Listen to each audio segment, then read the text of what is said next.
माहिष्मती, एक ऐसा नाम जो आज सिर्फ फिल्मों की कहानियों में सुनाई देता है।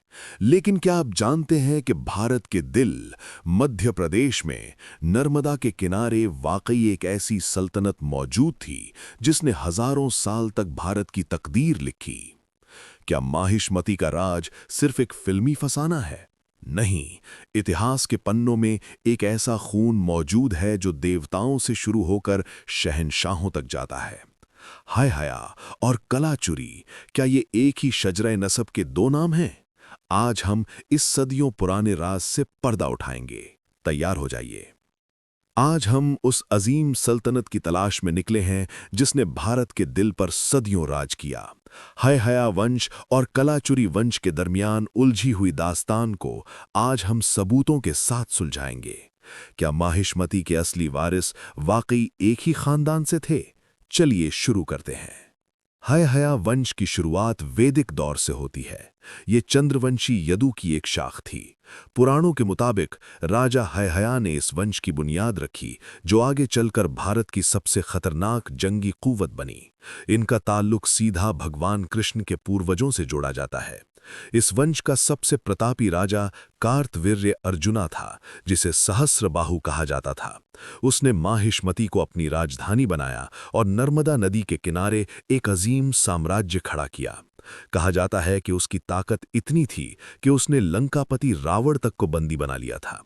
लेकिन एक वक्त ऐसा आया जब परशुराम के साथ टकराव ने इस वंश की ताकत को हिलाकर रख दिया।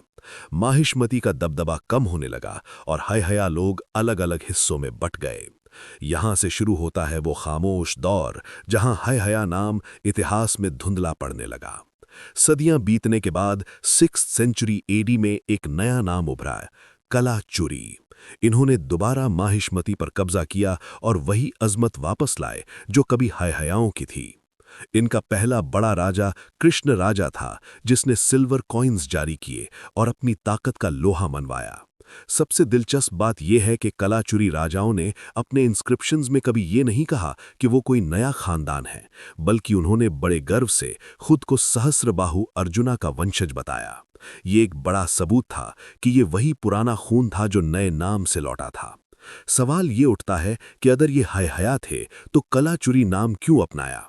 स्कॉलर्स मानते हैं कि ये शायद उनकी किसी खास जंगी महारत या किसी नए कबीले के साथ मिलाप का नतीजा था।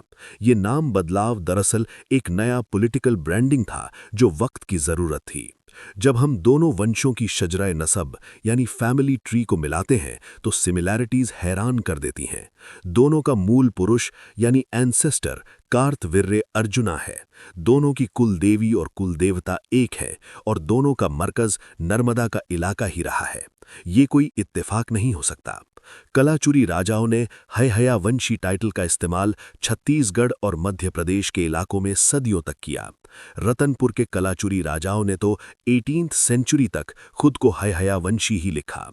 ये इस बात की पक्की दलील है कि उनके जहन में अपनी असलियत को लेकर कोई शक नहीं था। हिस्टोरिकल मैप्स भी इस बात की तस्दीक करते हैं।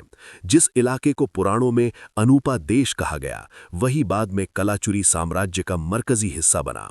जमीन वही थी, लोग वही थे, बस हुकूमत करने का अंदाज और नाम बदल चुका था।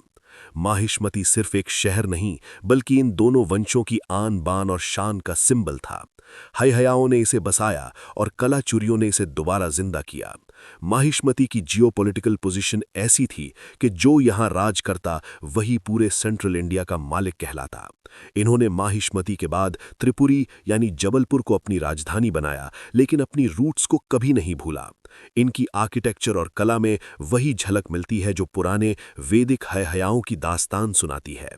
एलोरा की केव्स में भी कलाचुरी राजाओं का महान योगदान देखा जा सकता है। दोनों वंशों का धर्म और संस्कृति भी एक ही थी।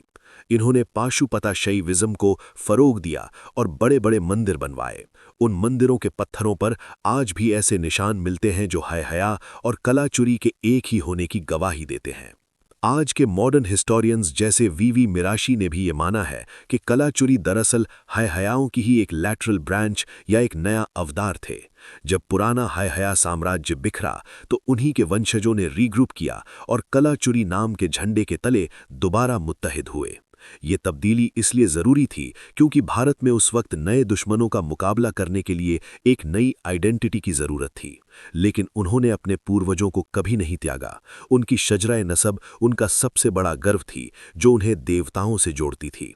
इसलिए जब हम पूछते हैं कि क्या ये एक ही हैं, तो जवाब है बिल्कुल, ये एक ही दरिया की दो लहरें हैं। हाय हया वो बीज था जिससे कलाचुरी जैसा विशाल वृक्ष पैदा हुआ। माहिष्मती की असली शजराए नसब इन दोनों के मिलाप से ही मुकम्मल होती है। तो ये थी माहिष्मती के असली वारिसों की दास्तान। उम्मीद है कि अब आपको हाय हया और कलाचुरी के दरमियान का रिश्ता समझ आ गया होगा। अगर आपको ये तारीखी रिसर्च पसंद आई तो वीडियो को शेयर ज़रूरी करें। अगली बार मिलेंगे एक नए राज के साथ। तब तक के लिए अल्लाह हाफिज।